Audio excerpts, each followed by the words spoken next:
Here's the thing.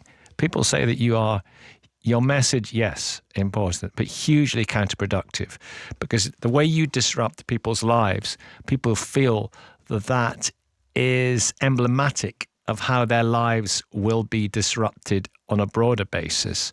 So it's all you're producing. After all the discussion today, I'm really disappointed that you're coming on that angle. No, but I might not believe. Wait. I may or may not believe it. I may or may not believe it. You don't know.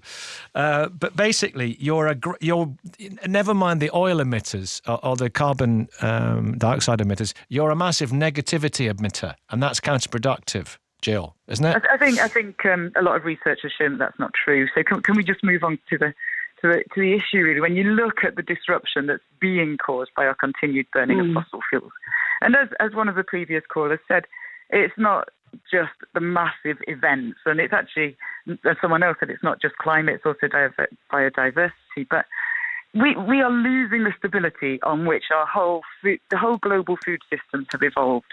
It's falling apart around us, and on that agricultural stability, we've been able to build relatively stable societies, but they're fragile, as we can see around the world, and we're looking at societal collapse, and that is massively disruptive. And occasionally we walk in the road and stop a few people moving forward, and it's horrible. We hate doing it.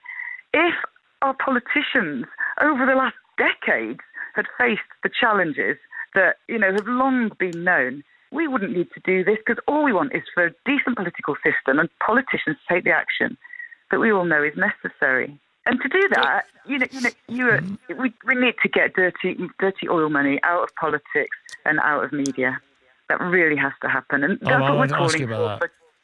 I'm chastened by the fact that you thought I was asking you a question and you slapped me down. But there's more important things happening in the world. No, you've just hurt my feelings. That's all. But listen, this is important. This is important. That's all right. Just joking. This is important.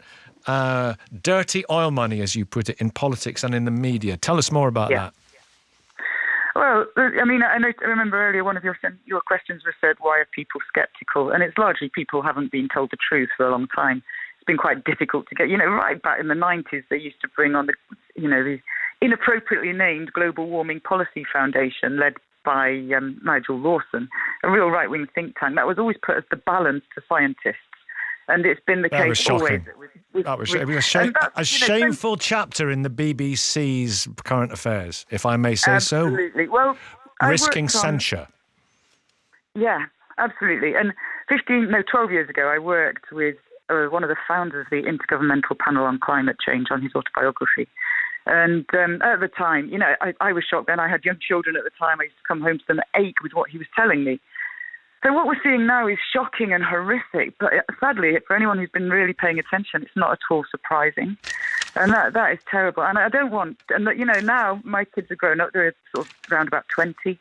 What more can I do for them other than to keep struggling for a safe future for them? We've got this horrible past of burning fossil fuels where, we've benefited, but we were unaware for a long time of the damage we were doing. We've got to have this as a liminal time now where we move to something different. And those times of change are challenging, but we have no choice. It's not as though we're replacing something perfect. What's behind us has proven itself horribly imperfect. And there are so many benefits from moving forward and dropping fossil fuels with immediate effect if possible. But really by 2030 is what scientists are telling us. We have to do everything we can, and society has to move that way. We don't want it. You ache. We all, many people have looked at this. Ache. I don't want to ache. People don't want to ache. And so they... No, I don't want to ache.